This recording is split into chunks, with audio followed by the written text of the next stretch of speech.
बहन जी, आप बैठिए आराम से, शांति से बात कीजिए और कुछ चाय पानी भी लीजिए। अरे कैसी चाय पानी? जिस घर में मेरी बेटी दुखी हो उस घर का मैं पानी पीऊंगी क्या? कैसी बात कर रही हो आप बहन जी? अरे पूछो जरा अपनी बेटी से, वो किस बात से दुखी है। मेरी बहन पागल है क्या, जो दिन रात रोती रहती है? अरे तुम लोगों ने इसे दुखी करके रखा है। अरे ऐसे हम लोगों ने क्या कर रखा है इसके साथ, जो दिन रात रोती रहती है? क्या हुआ हमें भी तो बताओ। अच्छा, अब आई है पूछने। अरे सब तेरा ही करा धरा है। तू ही है घर में जो सास बन के बैठी है। अरे तू सास नहीं है मेरी बेटी की।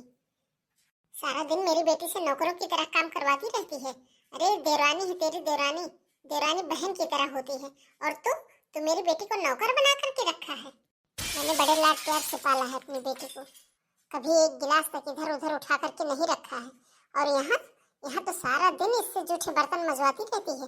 पूरे घर में मेरी बेटी अकेले ही झाड़ू लगाती है, तुम सबका खाना बनाती है, कपड़े धुलती है। क्यों? तू क्या करती रहती है सारा दिन? अरे जब तू बराबर का अधिकार लेकर के बैठी है इस घर का, तो काम क्यों नहीं करवाती है बराबर का? तू जेठानी है, इसकी सास नहीं है। आंटी, आपने कोई अपनी बेटी को अनोखा लाड प्यार नहीं दिया है। हर माँ अपनी बेटी को लाड प्यार से ही पालती है। मैं भी किसी के घर की बेटी हूँ। और रही बात आपकी बेटी को इस घर में आए हुए अभी पूरे 1 साल नहीं हुआ है। इससे पहले तो इस घर की पंचायत ही आते ही शुरू करवा दी। अरे 8 साल मुझे इस घर में आए हुए हैं, तब से मैं इस घर को अभी तक अकेले संभाला है। और इसके आने के बाद मैंने अगर 2 काम इससे करवा लिए तो कौन सी आफत आ गई है? मैंने पूरे घर को अकेले संभाला है, तब तो मैं सास नहीं बनी। और 2 काम अगर आपकी बेटी से मैंने करवा लिया है तो मैं सास बन गई? ऐसा है आंटी जी, काम करने और ना करने से कोई इंसान घिसता नहीं है। अरे कोई घिसता नहीं है तो तू क्यों नहीं करती है काम? अरे तू बूढ़ी हो गई है क्या? जब इंसान का कुछ नहीं घिसता है तो तू ही कर लिया कर ना। मेरी बेटी के आते ही सब बूढ़ी हो गई है क्या? अरे एक तू है, तू घर का काम नहीं कर सकती है, और एक तेरा आदमी है वो बाहर जाकर के काम नहीं कर सकता है। अरे फिर मेरी बेटी ने ठेका ले रखा है क्या तुम सबका? अरे आंटी, मैं घर में खाली नहीं बैठा रहता हूँ, पूरा घर मैंने ही अकेले संभाला है। बाहर के सारे काम मैं ही करता हूँ। सब्जी लाना, बच्चों को स्कूल से लाना, स्कूल पहुँचाना, ये सब घर के काम नहीं होते हैं क्या? और रही बात मेरी पत्नी की, तो मेरी पत्नी बराबर का काम करवाती है आपकी बेटी के साथ। लेकिन आपने तो बस अपनी बेटी की ही सुनी है। हम सब भी इंसान हैं, हमारी भी सुनो। अरे तू तो कुछ शर्म कर ले, जेठ लगता है जेठ। और जेठ होकर के तू घर की बहू के बारे में ऐसी बात करता है, शर्म नहीं आती है तुझे? अरे तुम सब तो पूरा परिवार एक होकर के मेरी बेटी की हालत खराब कर रखी है। अरे मम्मी, इन सब से कहने का कोई मतलब ही नहीं है। गलती तो सारी हमारे जीजा जी की है। अगर वो ठीक होते ना, इन सब की इतने बोलने की हिम्मत नहीं लेती। अरे वो तो जानबूझकर घर से बाहर गए हैं। जैसे ही उन्हें पता चला कि आप लोग आ रहे हो, बस वो तुरंत निकल लिए घर से। मधु मेरी बहन, तू बहुत रह ली यहाँ पर। अब तू एक काम कर, अपना बैग पैक कर और चल मेरे साथ, अभी के अभी। अरे बहन जी, आपको पता भी है कि आप लोग क्या बोल रहे हो? अरे आप तो माँ हो, माँ बेटी का घर बसाती है, उजाड़ती नहीं है।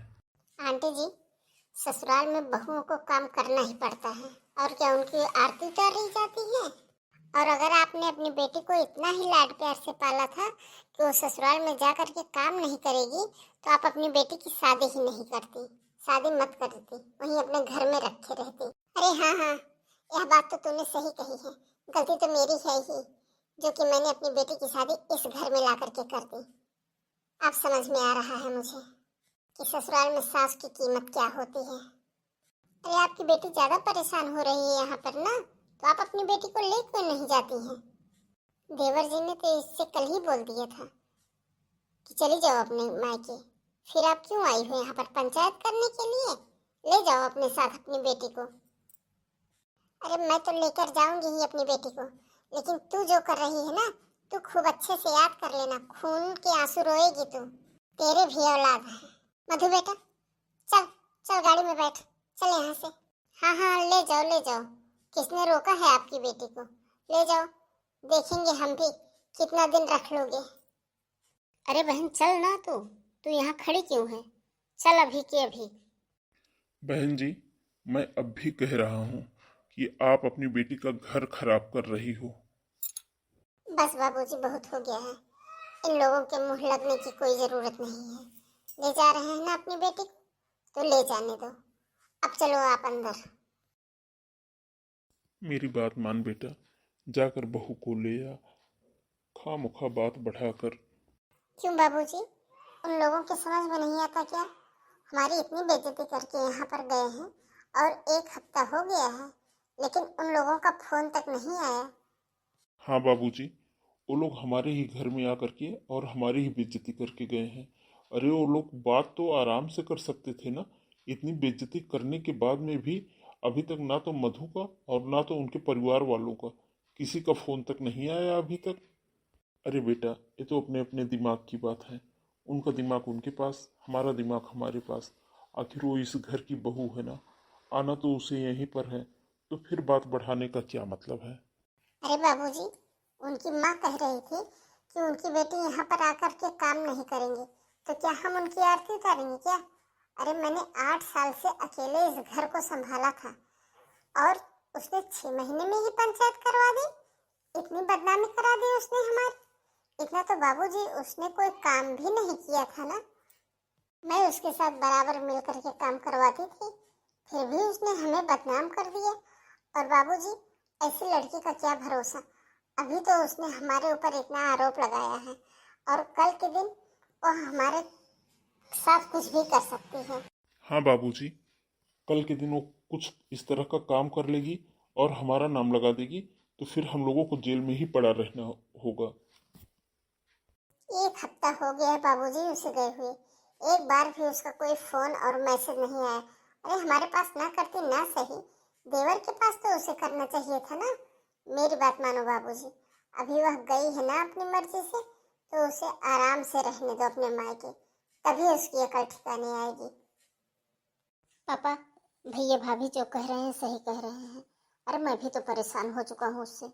घर की बातें तो छोड़ो पापा, अगर मैं उससे कुछ कह देता था ना, वो तुरंत अपने मायके में बता देती थी। फिर उसके भाई का फोन आता था मेरे पास, तभी उसके पापा का भी फोन आता था। मुझे धमकी देते थे वो लोग। अरे वो कौन सा मेरे साथ रहना चाहती है? भाभी ने सही कहा, अगर उसे रहना होता तो उसे अपनी गलती का एहसास हुआ होता। एक फोन या एक मैसेज तो कर सकती थी। और सच में पापा, वो इस घर में रहना ही नहीं चाहती है, और वो नहीं है तो यहाँ पर बहुत शांति है। मैं नहीं चाहता अब वो इस घर में वापस आए। मैं उसके साथ नहीं रह सकता और नहीं रह सकता ना मैं उसे लेने जाऊंगा। बस उसे आना होगा तो खुद से आएगी, लेकिन मैं नहीं जाऊंगा उसे लेने। दीपक बेटा, मेरी बात सुन। देख, थोड़ी बहुत कहा सुनी हर घर में हो जाती है, हर रिश्ते में हो जाती है। तुम दोनों की शादी हुई है, पत्नी है वो तेरी, और शादी भी कोई गुड़िया गुड्डा का खेल नहीं होता है। पापा, कुछ भी हो, लेकिन मुझको उसके साथ नहीं रहना है तो नहीं रहना है। देख बेटा, थोड़ी बहुत कहा सुनी को ऐसे गांठ बांध लेने से काम थोड़ो ना चलता है। हाँ तो आप क्या चाहते हो बाबूजी? देवर जी जाकर के उसके पैर पकड़ लें? अरे क्या कमी है हमारे घर में? वो लोग हमारी इतनी बेइज्जती करके गए बाबूजी, आपको बिल्कुल भी फर्क नहीं पड़ता है? अरे आपके साथ साथ उन्होंने मेरी भी कितनी बेइज्जती की है, कितना सुना करके गई है उनकी माँ मुझे। देख बहू, मैं बहुत अच्छी तरह से जानता हूँ कि जैसे तूने इस घर को संभाला है ना, ऐसे कोई नहीं संभाल सकता। तूने इस पूरे परिवार को अपना समझा और हम सबका अपना समझकर ही ख्याल रखा है। लेकिन बहू, एक ही हाथ की पांचों उंगली बराबर नहीं होती है। अरे, किसी का दिमाग कैसा है, किसी का दिमाग कैसा है। अब वो छोटी बहू थोड़ा नासमझ है। बाबूजी, उसने हमारी इतनी बदनामी कर दी है, हमारे घर की इज्जत उछाल दी है, और आप उसको नासमझ बोल रहे हैं? नासमझ नहीं है बाबूजी। मैं जानता हूँ बहू, छोटी बहू ने जो कुछ किया है बहुत गलत किया है, और शायद मैं उसे इस गलती के लिए कभी माफ़ भी नहीं करूँगा। लेकिन यह मत भूल बहू कि वो इस घर की बहू है, यही उसका ससुराल है, यहीं उसको आना है। उसे आज नहीं तो कल आना ही है यहाँ पर। मेरी बात मान ले बेटा, जा बहू को लेकर आ। हाँ हाँ देवर जी, जाओ ले आओ अपनी बीवी को, पैरों पे पड़ जाना उसके, माफी मांग लेना। लेकिन एक बात याद रखना देवर जी, माफी आप मांगोगे उससे, आपकी कोई मजबूरी होगी, मेरी नहीं। अगर इस बार आकर के उसने मुझसे कोई बदतमीजी की ना, या मेरे साथ कोई बहस किया, तो फिर मुझसे बुरा कोई नहीं होगा। घर से निकाल कर खड़ी कर दूंगी उसे। दीदी, आप तो मुझसे ज्यादा पढ़ी लिखी हो ना, और समझदार भी हो, तो आप दूसरी की वजह से अपना घर मत खराब करो। भाभी, आपके कोई देवरानी जेठानी नहीं है ना, इसीलिए आपको बातें आ रही हैं। अगर मेरी सास दो बात कहती ना, तो शायद मैं सोच भी लेती। सास बड़ी है। अरे, मेरी तो जेठानी ही सास बन रही है। मेरा तो पति भी मेरा साथ नहीं देता है। भाई आपसे कुछ कभी कहते हैं? अरे भाभी, मैंने तो नहीं देखा आज तक कि कभी भाई आपसे कोई झगड़ा किया हो। दीदी, आप तो झगड़ा करते हुए मुझे भी नहीं देखा होगा अपने भाई से, लेकिन आपके देखने या ना देखने से यह नहीं साबित होता है कि हम दोनों के बीच में झगड़ा नहीं होता है। ऐसे कोई पति पत्नी नहीं होते हैं दीदी, जिनमें नोक झोंक या झगड़ा या मन मुटाव ना हो। दीदी, पति पत्नी का रिश्ता तभी तक मजबूत रहता है जब तक कोई तीसरा बीच में नहीं आता है। और बुरा मत मानना दीदी, लेकिन आपने तो जीजा जी की छोटी छोटी बातों को यहाँ पर बताया है, और यहाँ से माँ जी तुरंत फोन कर देती हैं जीजा जी के पास। कभी आपके भैया भी कर देते हैं। दीदी, हो सकता है कि जीजा जी को यह सब ना अच्छा लगता हो, वो नहीं चाहते हो शायद कि आप हर छोटी छोटी बात पर यहाँ पर बताएं। ऐसा है ज्ञान की देवी, तुझे तो मिल रही है ना बढ़िया बढ़िया ससुराल, इसीलिए बातें आ रही हैं। मेरे बेटे ने आज तक ऊंची आवाज में बात तक नहीं की है, इसीलिए बातें आ रही हैं तुझे। और तू कहना क्या चाहती है? क्या समझाती है मेरी बेटी को कि इसे ससुराल में जाकर के कोई मारता पीटता रहे, चाहे जो कुछ भी इसे करता रहे इसके साथ, या अपने मायके में ना भी बताए? अरे, जिन बेटियों को मायके में कोई पूछता नहीं है ना, अपने मन की बात कह नहीं पाती हैं, वही बेटियां आत्महत्या कर लेती हैं ससुराल में। जितने दर्द से बेटा पैदा होता है ना, उतने ही दर्द से बेटी भी पैदा होती है। उसे क्या ससुराल में कोई ऐसे दुखी छोड़ दे कि जा बेटा ससुराल तेरा घर है, तू वहीं पर रह। और तू कितना जानती है इसके ससुराल वालों को? अरे, इसकी सास तो है नहीं, इसकी जेठानी सास बन रही है। जीना हराम कर रखा है उसने मेरी बेटी का। और बहू, एक बात तू और सुन ले, आज तूने जो ज्ञान दे दिया ना, बहुत दे दिया, आइंदा मत देना। जब तक हम जिंदा है ना, तब तक हमारी बेटी से कोई कुछ मत कहना। अरे, तू तो हम उम्र है इसकी, तुझे तो समझना चाहिए अपने ननद की परेशानी, पर नहीं, तुझ तो भाभी बनना है ना। माँ जी, आप गलत समझ रही हो, मेरे ये सब कहने का मतलब नहीं था। मैं तो बस ऐसे ही दीदी को समझा रही थी। मधु, तू बेटा इसकी बातों पर ज्यादा ध्यान मत दिया करे, पागल है ये, इसमें बोलने का तरीका नहीं है। हाँ मम्मी, लेकिन देखो इतना दिन हो गए ना, आज तक इनका फोन नहीं आया मेरे पास।